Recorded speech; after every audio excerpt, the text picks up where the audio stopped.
आदित्य देव के चरणों में वंदन। आदरणीय समणी जी, उपस्थित भाइयों तथा बहनों,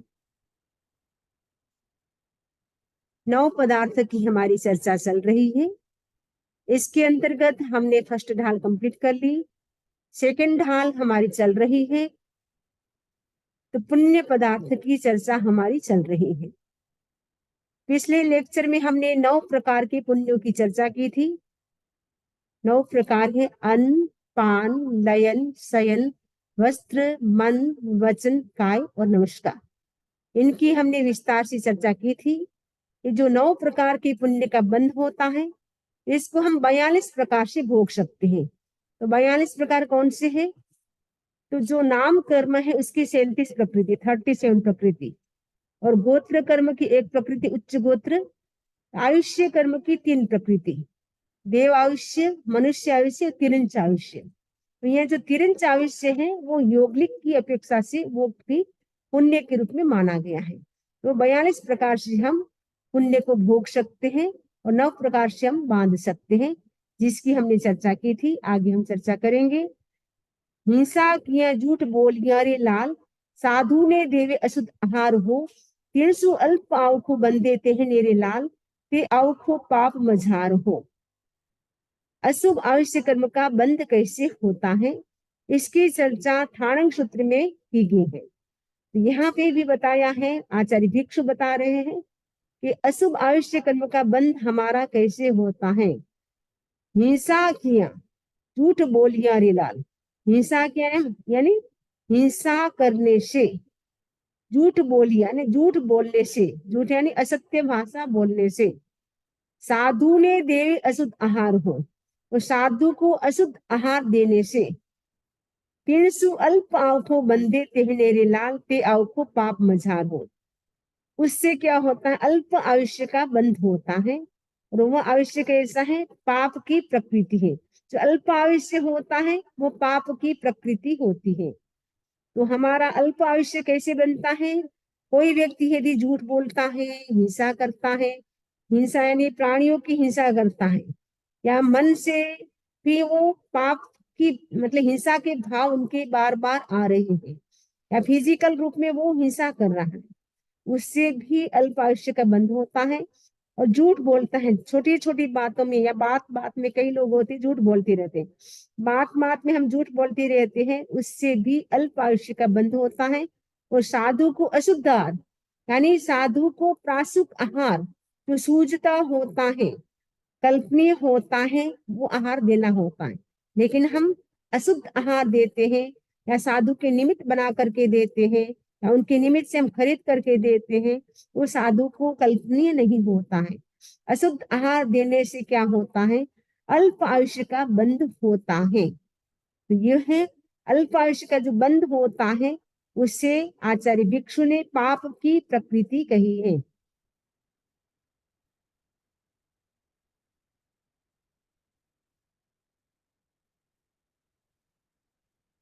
लांबो आंखों बंदे 3 बोल सूर्य लाल, लांबो आंखों से पुण्य माही हो, ते हिंसा न करे प्राणी जीव रीरे लाल, भले बोले नहीं मूसा वाय हो।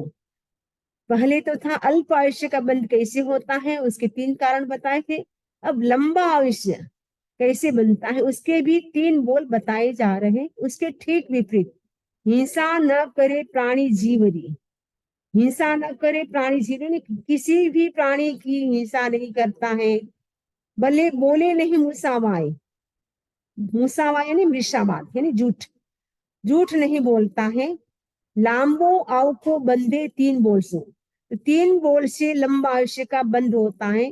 लंबो आउखो से पूर्ण माही हो, लंबा आउखो यानी आयुष्य है, पूर्ण माही यानी लंबा आयुष्य है, वो पुण्य की प्रकृति है। तो पुण्य की प्रकृति है लंबा आयुष्य, और अल्प आयुष्य वो पाप की प्रकृति है। यदि हम हिंसा नहीं करते हैं, अपना चेक करना है कि क्या मैं हिंसा तो नहीं करती हूँ, क्या मैं झूठ तो नहीं बोलती हूँ। तो यदि हम हिंसा नहीं करते, झूठ नहीं बोलते हैं, उससे भी हमारा क्या होता है? दीर्घ आयुष्य का बंध होता है, लंबा आयुष्य हमें मिलता है। कई होते छोटी उम्र में ही चले जाते हैं, युवा अवस्था में चले जाते हैं, कोई जन्म के साथ ही मृत्यु हो जाती है, कोई बचपन में मृत्यु हो जाती है, तो वो अल्प आयुष्य क्यों मिलता है कि ये कोई उन्होंने काम किया होगा जिसके कारण उनको अल्प आयुष्य मिला है। और जिनका आयुष्य बहुत लंबा होता है, यानी 80 पार हो जाते हैं, 90 100 वर्ष तक भी आराम से जीते हैं, इसका मतलब है उनके पुण्य की प्रकृति है। और वो उन्होंने लगता है कि हिंसा नहीं की है, झूठ नहीं बोला है पास्ट लाइफ में।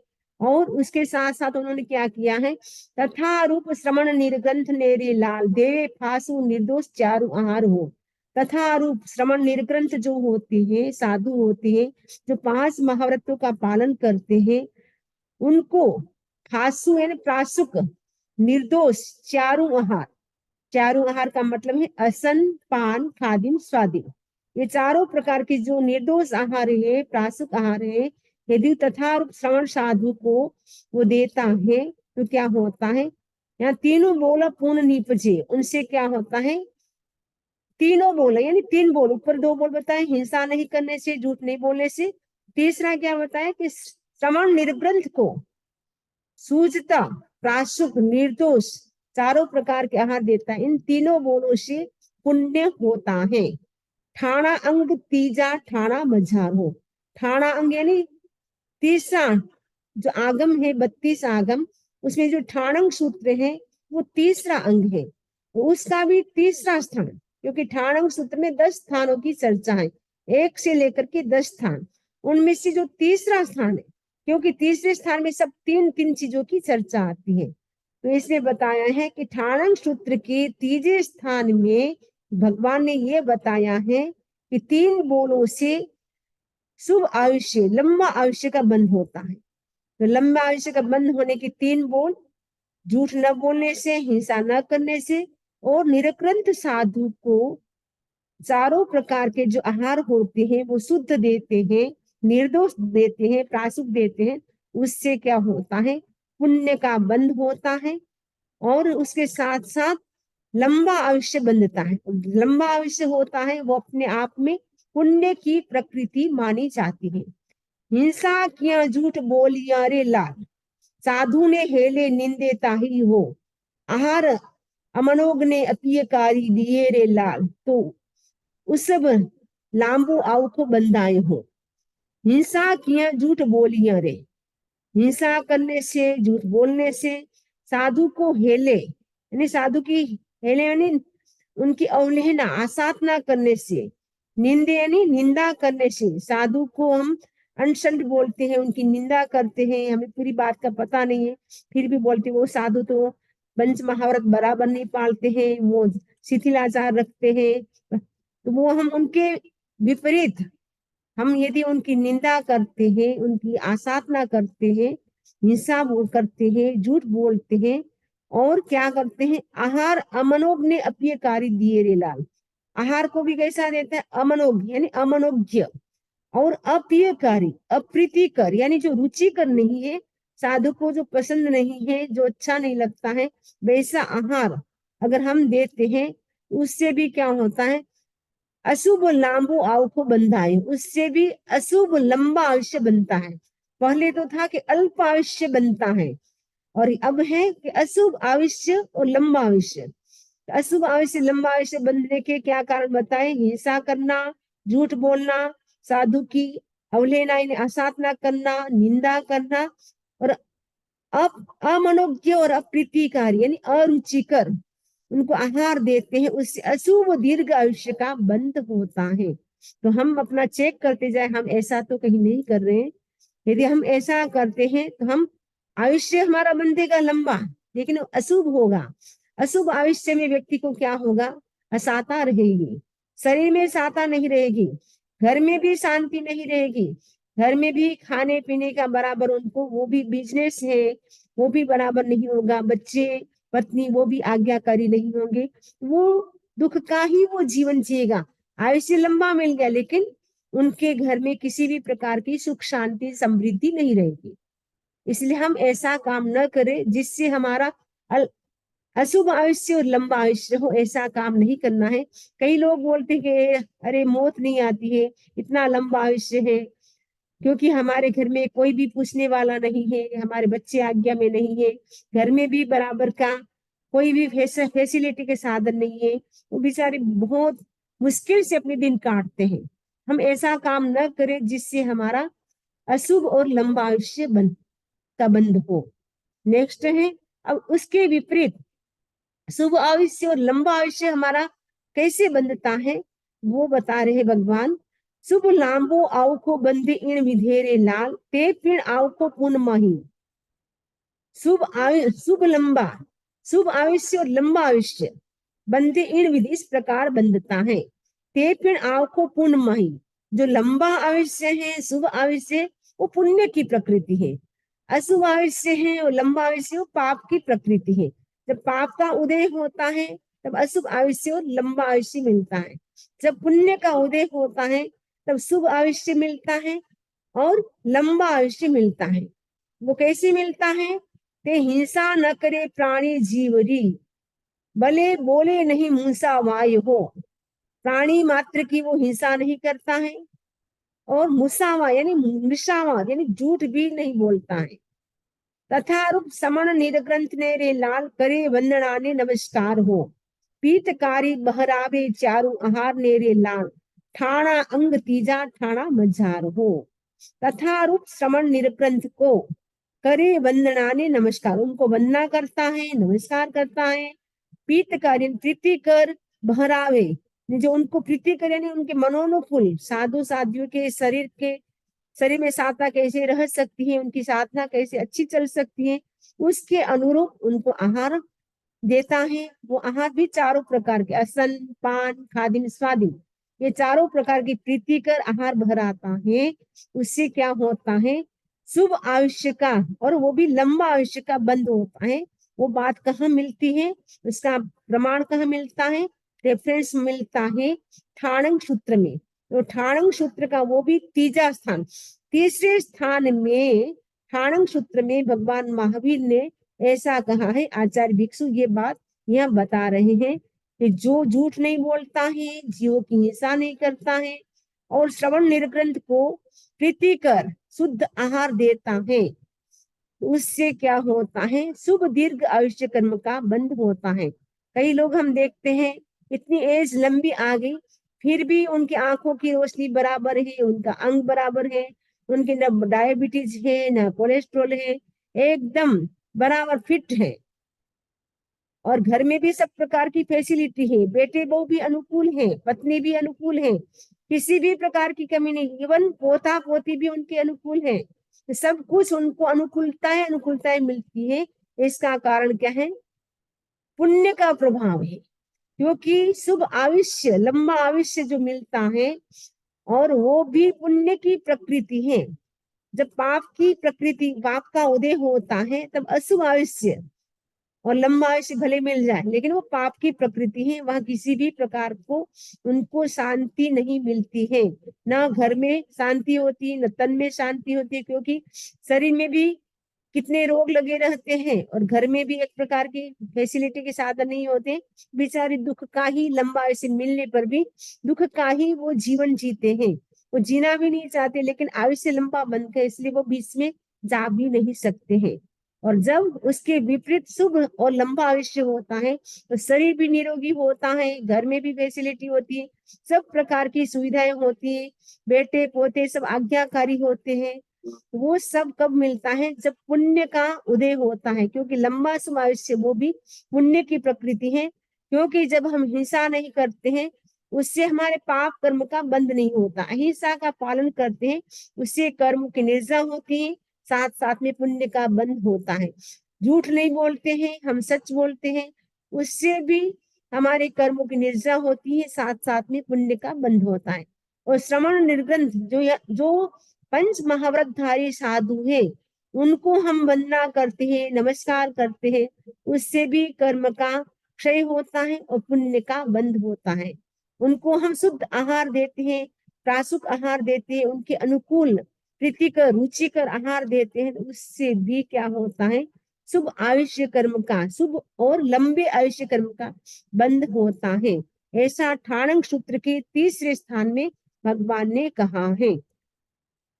यही से पाठ भगवती सूत्र मझेरे लाल, पांचवें शतक षष्ठम उद्देश्य हो, शंका हुए तो निर्णय करो रे लाल, तीन में कुड़ नहीं लवलेश हो। यही जो पाठ जैसा ठाणंग सूत्र में पाठ दिया है, ठीक वैसा ही पाठ कहाँ मिलता है? भगवती। भगवती का मतलब भगवती सूत्र यानी सूत्र, मजे यानी मजे यानी में, ऐसा ही पाठ, यही जन ऐसा ही पाठ भगवती यानी भगवती सूत्र में मिलता है। वो कहाँ मिलता है? पांचवें शतक षष्ठम उद्देश्य, पांचवें शतक में और छठे उद्देशक में ऐसा पाठ मिलता है। कौन कौन सा पाठ मिलता है? शुभ दीर्घ आयुष्य कर्म का बंध कैसे होता है, वैसा ही पाठ भगवती सूत्र में मिलता है। जैसा ठाणंग सूत्र में बताया है भगवान ने, वैसा ही भगवती सूत्र में भी भगवान ने ऐसा ही उल्लेख किया है। शंका हुए तो निर्णय करो, यदि आपको कोई डाउट है, शंका है, आप स्वयं वहां देखें भगवती सूत्र में और फिर आप खुद डिसीजन करें। तीन में कूड़ नहीं लवलेश हो, उसमें कूड़ यानी झूठा बिल्कुल भी, लवलेश यानी थोड़ा सा भी झूठ नहीं है। यानी जो भी बात ठाणंग सूत्र में बताइए सेम भगवती सूत्र में वैसी ही बताइए, ये सच है, किसी भी प्रकार का इसमें असत्य नहीं है। यदि आपको शंका हो रही है, डाउट हो रहा है, तो आप स्वयं देखिए उस पाठ को, फिर आप निर्णय करें, डिसीजन ले। वंदना करता खपावे नीच गोत रे लाल, ऊंच गोत बंधे, ऊंच गोत बंधे बले ताही हो, ते वंदना करण री जिन आगरा रे लाल, उत्तराधीन 29 माही हो। अब प्रश्न कई बार हम ये बताते हैं, वंदना का पाठ जब हम करते हैं तब हम बताते हैं कि वंदना करता खपावे नीच गोतरे, आचार्य भिक्षु भी नव पदार्थ में कहते हैं।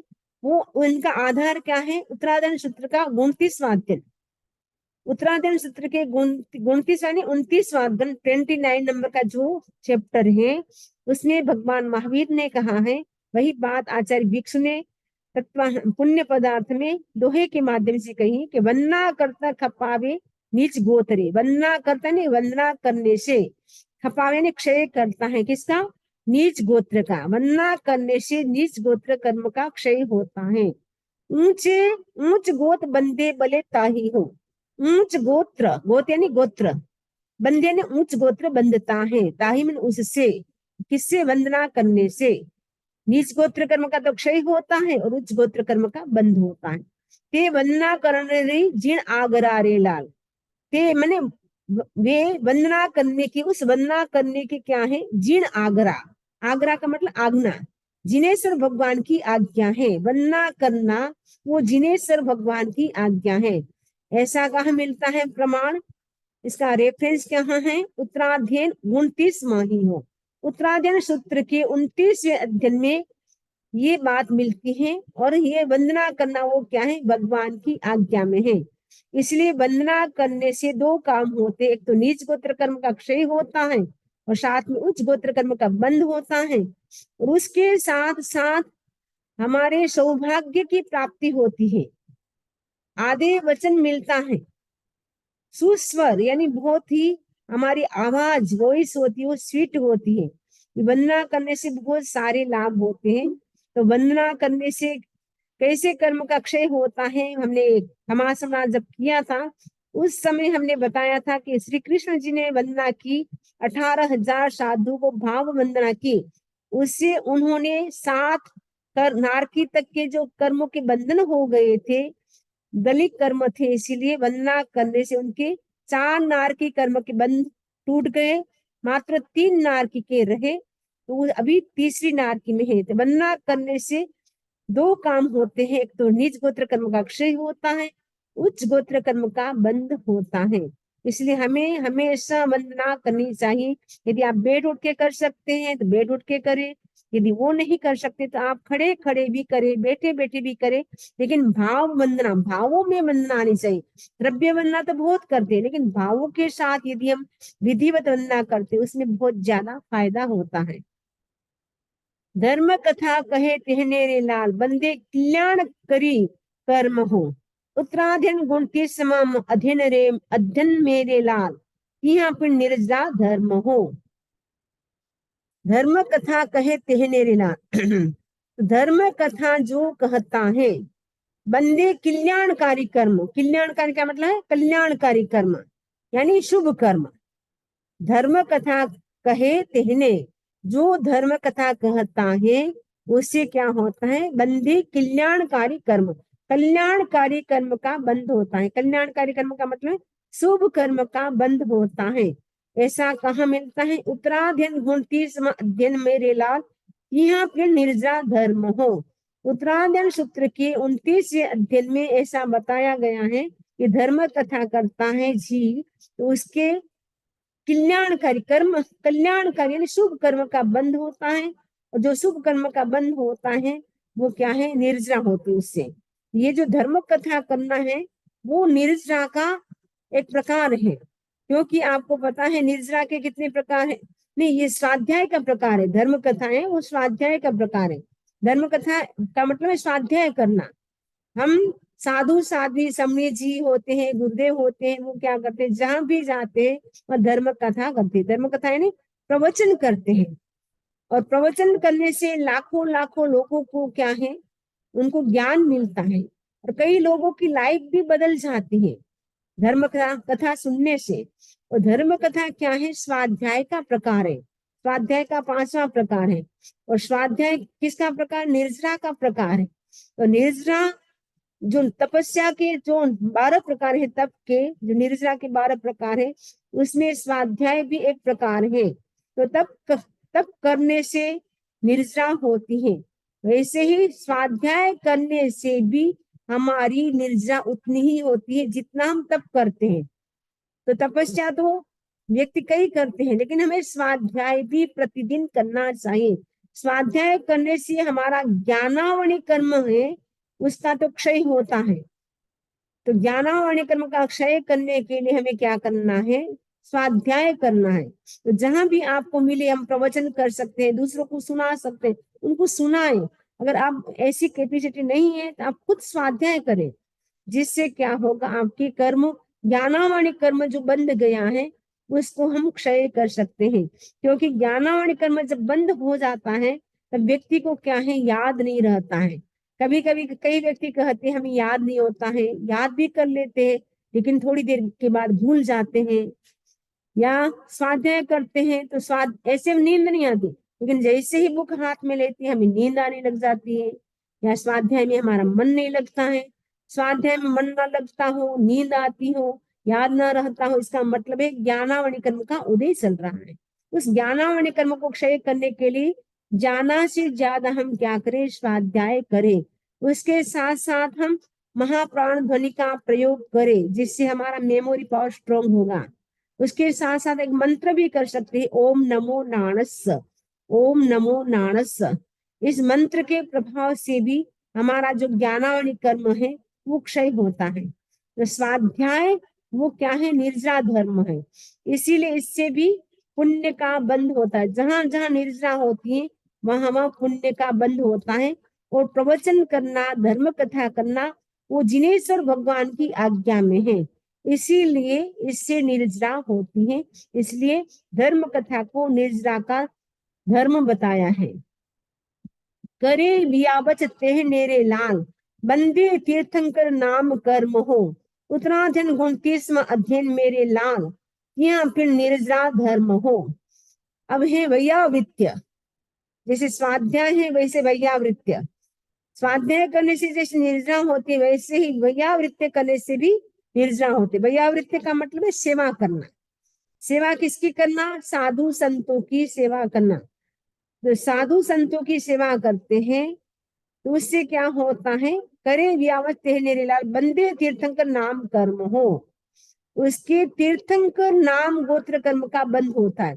उत्कृष्ट भावों से यदि वो सेवा करता है, अज्ञान भाव से, किसी भी प्रकार का मन में भाव नहीं लाने से, अरे कितनी गंदगी है मैं कैसे साफ करूंगी, तो वो ऐसा अगर सोचता है करनी पड़ती है क्या करूं, तो बिना मन से वो करता है।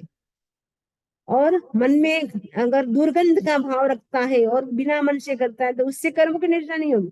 लेकिन एक्सट्रीम लेवल पे जब हाईएस्ट भाव हमारा होता है तब तीर्थंकर नाम कर्म का बंध होता है। ऐसे आप सेवा करें तो पुण्य का बंध होगा, लेकिन तीर्थंकर नाम कर्म का बंध नहीं होगा। तीर्थंकर नाम कर्म का बंध जब एक्सट्रीम लेवल पे हमारा उच्च भाव होता है तब तीर्थंकर नाम कर्म का बंध होता है। तो करे व्यावच तेहनेरे लाल, जो व्यावच करता है, सेवा करता है, उनके तीर्थंकर नाम कर्म का बंध होता है। उत्तराध्ययन 29वां अध्ययन रे लाल तिहा पर निर्जरा धर्म हो। उत्तराध्ययन सूत्र के 29वें अध्ययन में यह भी कहा है कि सेवा करने से क्या होता है, तीर्थंकर नाम कर्म का बंध होता है। और तीर्थंकर नाम कर्म का बंध होता है।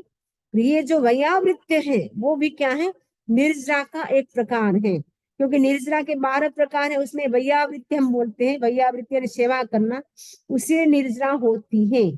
इसी निर्जरा जहां जहां होगी वहां पुण्य का बंध होता है। इसीलिए कई कहते, तीर्थंकर कहते हैं, यदि आप जो रुग्ण साधु साधु की सेवा करते, इसका मतलब है मेरी सेवा करते हैं। आचार्य तुलसी ने तो पंचसूत्र में यहाँ तक लिखा, महान तो ज्ञानी न संति महान तो ध्यानी नस्त था, तेभ्यो भी महान तस्, जो सेवा होते, जो सेवा करता है, यानी ज्ञानी भी महान नहीं है, ज्ञानी भी महान नहीं है, लेकिन उन दोनों से महान कौन है, जो सेवा करता है। तो सेवा करने वाले को महान कहा है, और सेवा करने से तीर्थंकर गोत्र कर्म का बंध होता है। और सेवा करने से शक्ति भी बहुत ज्यादा मिलती है। आपको पता है बाहुबली इतने शक्तिशाली क्यों थे, उन्होंने पूर्व भाव में साधु साधियों की बहुत ज्यादा सेवा की थी। तो सेवा करने से उनके भीतर इतनी शक्ति आ गई। आज भी हम बोलते कि बाहुबली जैसा हमारा बल हो, तो बाहुबली इतनी एनर्जेटिक, इतने शक्तिशाली क्यों बने, भरत चक्रवर्ती था, चक्रवर्ती से भी ज्यादा शक्ति बाहुबली में थी। कारण क्या था, उन्होंने पूर्व भाव में साधु साधियों की बहुत ज्यादा सेवा की थी, क्योंकि स्वयं भी साधु थे, इसीलिए उन्होंने साधु जो भी उनके पास थे, जो भी उनकी, उन्होंने बहुत ही उत्कृष्ट भाव से, अज्ञान भाव से इतनी सेवा की, इतनी सेवा की, जिसके कारण उनको इतना बल मिला। कई तीर्थंकर भी बन जाते हैं, कई तीर्थंकर नहीं बनते तो शक्तिशाली बन जाते हैं, यानी सेवा करने से उनको महान लाभ होता है। इसलिए हमें भी सेवा करनी चाहिए। साधु साधियों की सेवा तो क्योंकि वो निर्वध्य सेवा है, निर्वध्य सेवा होने से निर्जरा होती है। कोई भी काम निर्वध्य होगा, निर्वध्य यानी पाप रहित होगा, जिसमें किसी भी प्रकार की पाप की प्रवृत्ति नहीं होती, वो निर्वध्य होती है। तो साधु साध्वी की सेवा निर्वध्य क्यों मानी जाती है, क्योंकि साधु साध्यों ने लाइफ लॉन्ग के लिए पापकारी प्रवृत्ति करने का त्याग कर दिया है, इसलिए उनकी हम सेवा करते हैं तो हमारे कर्मों की निर्जरा होती है, साथ में पुण्य का बंध होता है। 20 बोला करे ने जीवड़ोरे लाल कर्मारी कोड खपाए हो, जब बांधे तीर्थंकर नाम कर्म नेरे लाल गिनाता 8 माधेन माही हो। 20 बोला करे ने जीवड़ोरे लाल, 20 बोला नहीं 20 बोलो से लाल कर्मारी कोड खपाए रे, 20 बोला करने जीवड़ो रे, 20 बोल करने से, यानी 20 बोलों की आराधना करने से कर्मारी कोड खपाए हो, कर्मों की कोड खपाती यानी अनंत कर्मों को क्षय करता है। जब बांधे तीर्थंकर नाम कर्म नेरे लाल गिनाता 8 माधेन माही हो, यानी जब वो सेवा, मतलब जो सेवा करता है वो तो तीर्थंकर कर्म का बंध का कारण है ही, लेकिन उसके साथ साथ यदि 20 कारण बताए हैं, तीर्थंकर कर्म बंध के 20 कारण बताए हैं, तो वो कहाँ बताए हैं, गिनाता 8 माधेन माही हो। गिनाता यानी ज्ञाता, ज्ञाता सूत्र के जो 8वां अध्ययन है, 8वां चैप्टर है, उसमें भगवान महावीर ने ये बताया है 20 कारणों से जीव तीर्थंकर गोत्र कर्म का बंध करता है। 20 बोला करे ने जीवड़ोरे लाल कर्मारी कोड खपाई हो, 20 बोलों से जीव कर्मों की कोड, अनंत अनंत कर्मों की वो निर्जा करता है। तो 20 बोल कौन से हैं वो आप टिप्पण में देख सकते हैं, क्योंकि 20 बोलों में एक सेवा है, वैसे दान, दान देने से भी होता है, और अरिहंत सिद्धों की, साधु की, आचार्यों की जो पंच परमेष्ठी उनकी भक्ति करने से, उससे भी तीर्थंकर गोत्र कर्म का बंध होता है। आप प्रतिदिन अरिहंत भगवंतों की आप भक्ति करते हैं। अरिहंत कौन होते हैं? जो चार घाती कर्म का जिन्होंने क्षय कर दिया है, जिनको केवल ज्ञान की प्राप्ति हो गई है, ऐसी अरिहंत भगवंतों की यदि हम उत्कृष्ट भावों से भक्ति करते हैं, उनकी स्तुति करते हैं, उनकी स्तवना करते हैं। भक्ति का मतलब आप उनकी जो ढाले होती है, स्तवन होता है, उनको उत्कृष्ट भावों से गाते हैं, उठ बैठ करके वंदना करते हैं, वो सब क्या है? अरिहंतों की भक्ति होगी। वैसे ही सिद्धों की भक्ति करने से सिद्धों के जो क्वालिटी है, गुण है, वो हमारे भीतर भी आए। उन्होंने कैसे साधना की, वैसी ही साधना हम भी करें और हम भी उनके जैसे कर्मों से मुक्त बने। ऐसे उत्कृष्ट भाव जब हमारे भीतर आते हैं, वो सिद्धों की भक्ति होती है। तो सिद्धों की भक्ति करने से भी तीर्थंकर गोत्र कर्म का बंध होता है। वैसे आचार्य की यानी गुरु की उत्कृष्ट भाव से हम भक्ति करते हैं।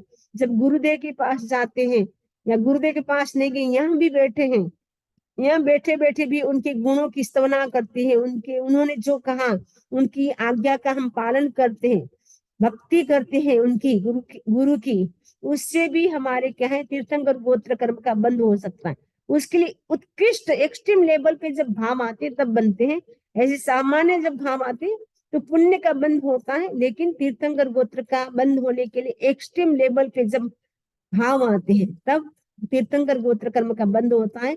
20 बोलों से जीव कर्मों की कोड़ खपाए हो, यानी कर्म की कोड़ यानी क्रोड़ यानी अनंत कर्मों को क्षय करता है। खपाए ना, क्षय करता है। जब बांधे तीर्थंकर नाम कर्म ने लाल, जब वो तीर्थंकर नाम कर्म का बंद करता है, ऐसा ज्ञाता यानी ज्ञाता सूत्र है, उसमें उसका भी 8वां अध्ययन 8वां चैप्टर है। उसमें भगवान ने कहा है कि 20 बोलों से जीव कर्मों की निर्जा करता है, कर्म का क्षय करता है और तीर्थंकर नाम कर्म का बंद करता है। तो भगवान महावीर ने भी तीर्थंकर गोत्र का बंद कब किया था? 25 से भव में नंदन नाम का भव था। उस समय उन्होंने तीर्थंकर कर्म का बंद बांधा, तीर्थंकर गोत्र कर्म का बंद बांधा था, यानी तीर्थंकर नाम कर्म का उपार्जन किया था। नए सार के भव में तो सम्यक्त की प्राप्ति की और 25वें भव में नंदनवन के भव में उन्होंने इतनी तपस्या की 11 लाख मास्कमण किए, 11 लाख इतने मास्कमण किए, जिसके कारण उन्होंने तपस्या से भी तीर्थंकर गोत्र कर्म का बंध होता है। मैंने कोई 20 कारण में से कोई एक कारण की भी अगर हम आराधना करते हैं, उससे भी तीर्थंकर गोत्र कर्म का बंध हो सकता है। तो कई लोग सेवा करने से बांध लेते हैं, कई लोग दान देने से बांध लेते हैं, कई अरिहंतों की भक्ति करने से। श्रेणिक राजा ने तीर्थंकर गोत्र कर्म का बंध कैसे किया? प्रभु महावीर की इतनी भक्ति की, भक्ति से श्रेणिक राजा ने तीर्थंकर गोत्र कर्म का बंद कर लिया। और श्री कृष्ण जी महाराज ने तीर्थंकर गोत्र का बंद कैसे किया? धर्म की दलाली की। धर्म की अगर हम दलाली करते, हम धर्म नहीं कर सकते, हम दीक्षा नहीं ले सकते, लेकिन दूसरों को प्रेरणा दे, उससे भी क्या होता है? तीर्थंकर गोत्र कर्म का बंद हो जाता है। तो श्री कृष्ण जी की बहुत इच्छा थी दीक्षा लेने की, लेकिन भगवान अरिष्ट नेमि कहते हैं कि तुम वासुदेव हो, और वासुदेव निदान से ही बनते हैं। यानी पूर्व भाव में जब निदान करते हैं कि मेरी तपस्या का फल हो तो मैं वासुदेव बनूं, तो तुमने निदान किया था, निदान के कारण तुम्हारे जो भोगावली कर्म है वो भोगने पड़ेंगे, इसलिए तुम दीक्षा नहीं ले सकते हो, लेकिन तुम दीक्षा की दलाली कर सकते हो।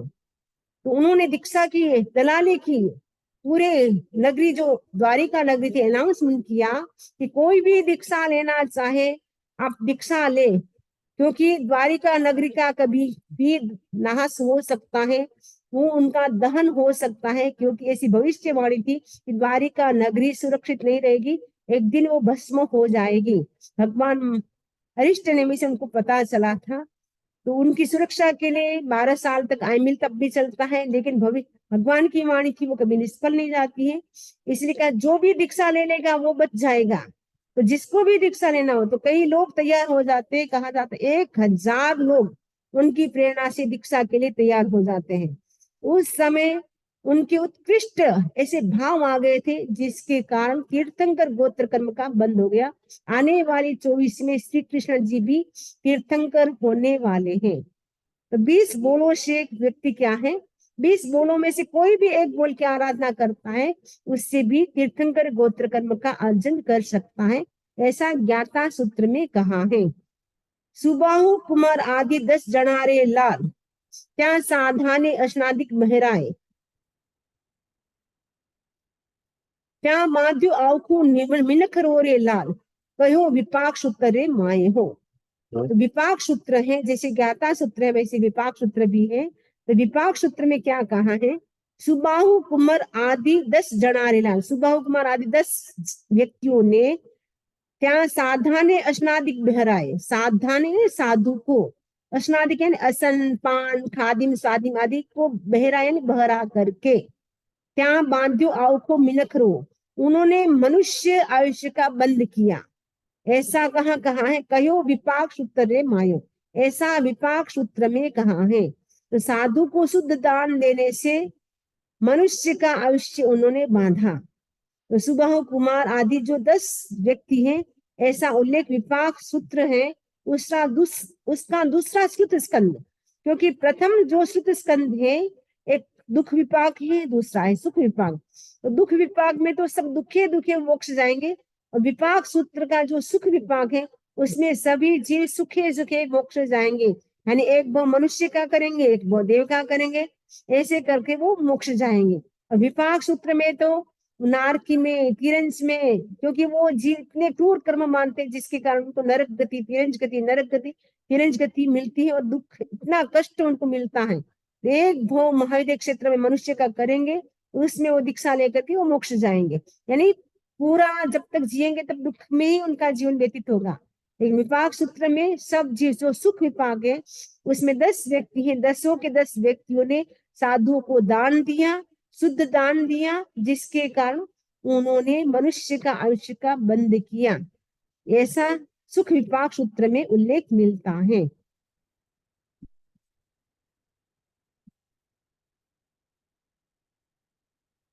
प्राण भूत जीव सत्व नेरे लाल, दुख न दे उपजावे शोक नाही हो, अझूरणया ने अतपियारे लाल, अपिटणया परिताप नहीं दे ताय हो। तो भगवती सूत्र के 7वें शतक के 6ठे उद्देशक में ऐसा बताया है, एक साथ ही दोनों पढ़ सकते हैं।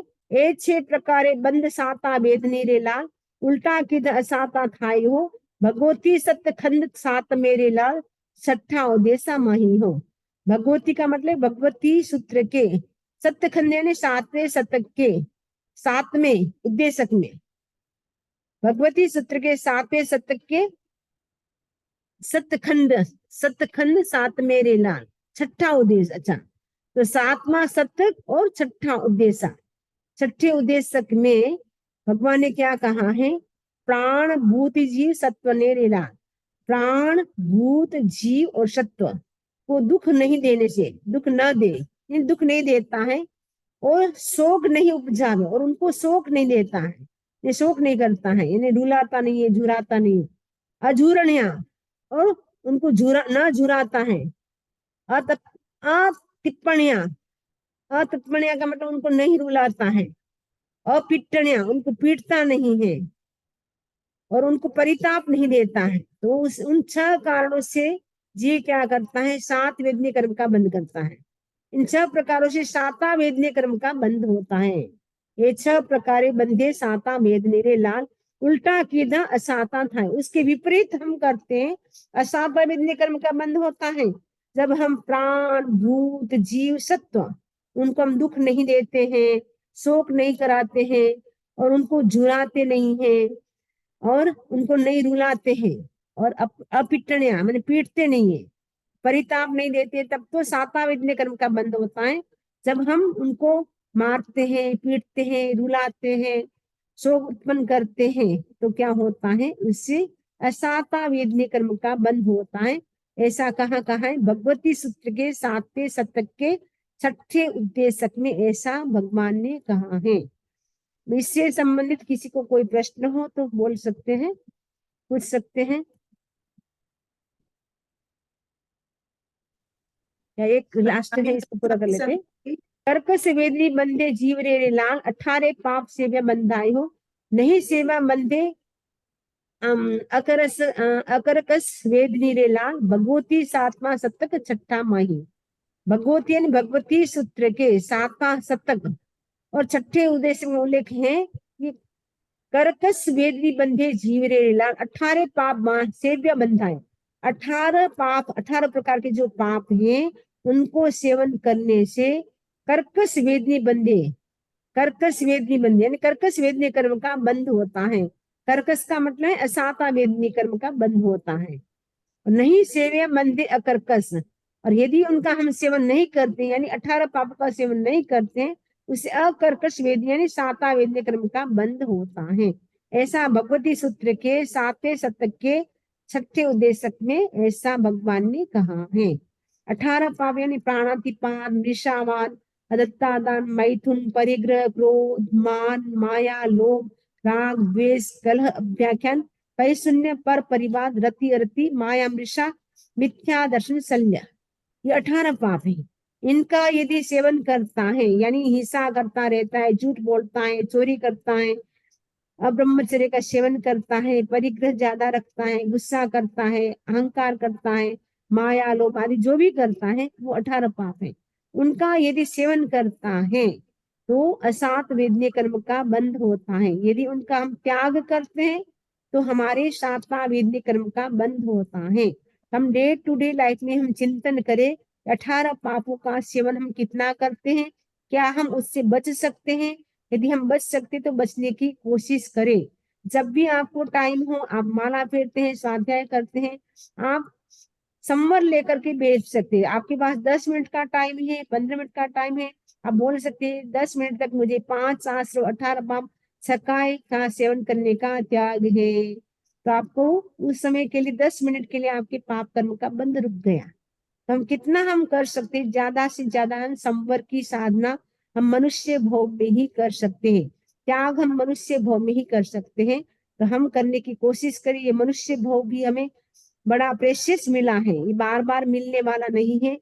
अनंत काल बीत जाता है तब जाकर के हमें मनुष्य भोग मिलता है। यदि हमें ये मनुष्य भोग मिला, अभी कुछ नहीं किया, फिर वापस 84 का चक्कर चालू हो जाएगा।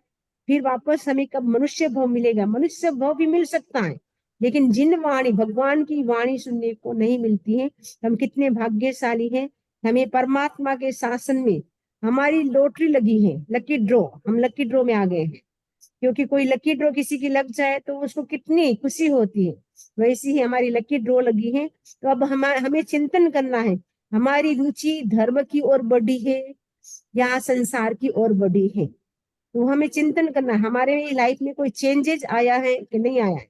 क्योंकि लकी ड्रॉ लग जाती है, सामान्य व्यक्ति को लकी ड्रॉ लग गई हो तो उसका सारा बिहेवियर चेंज हो जाता है।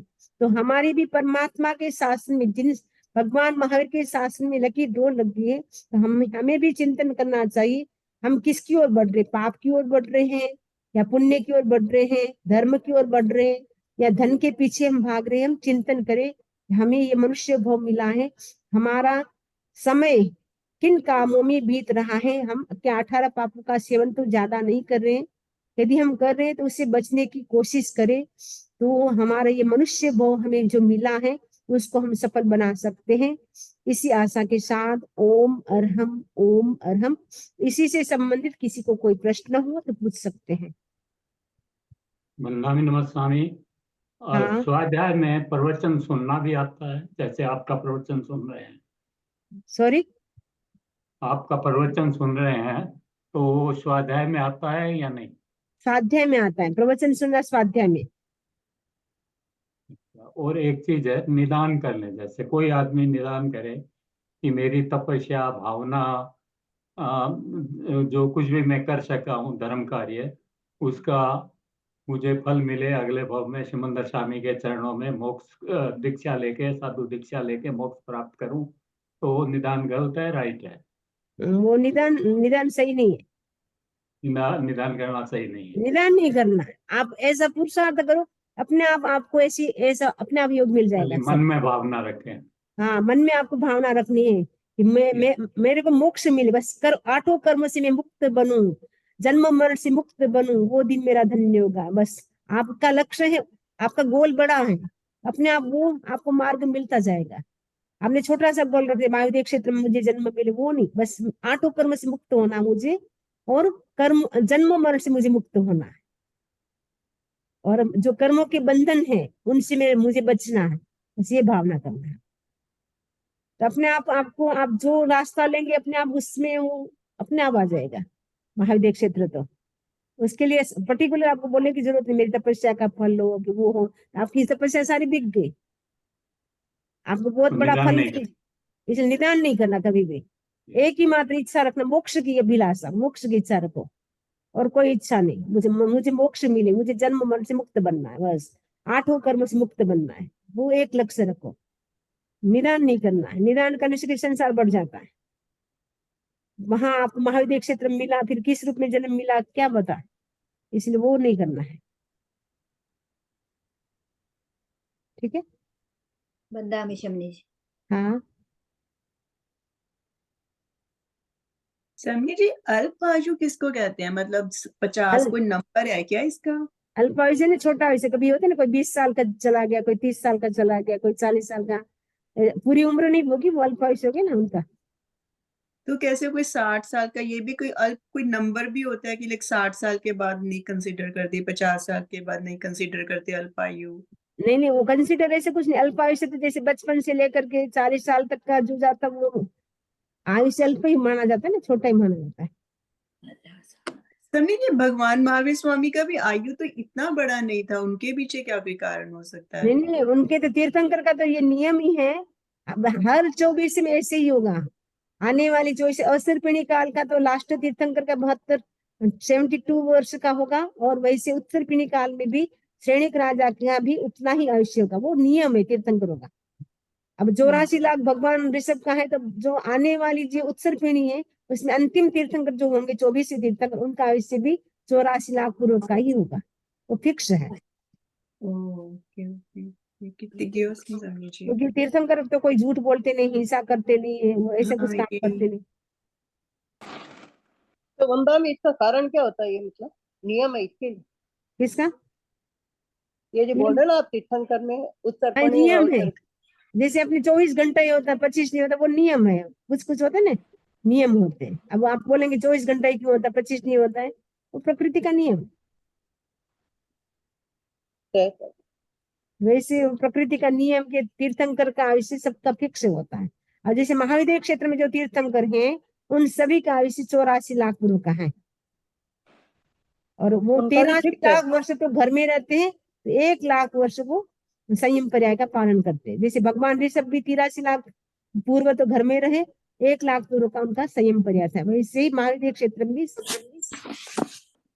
वहां तो हर टाइम फिक्स रहता होगा।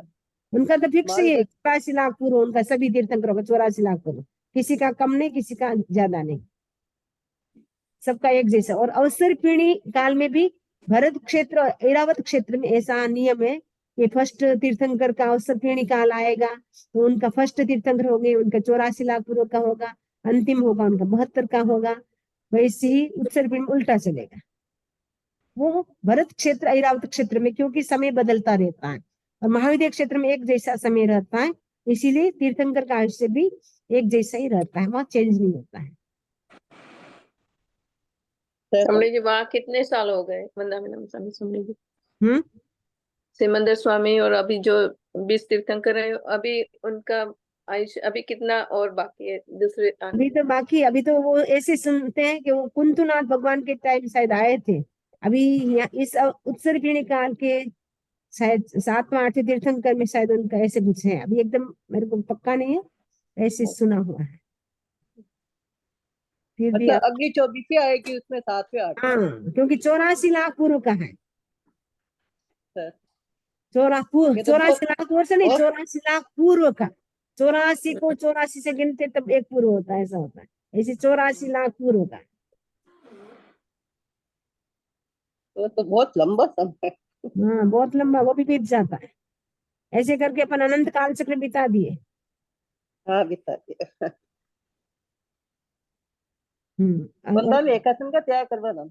देव गुरु धर्म की साक्षी से आज का के कल? आज आज इंडिया में है। अच्छा, ओके।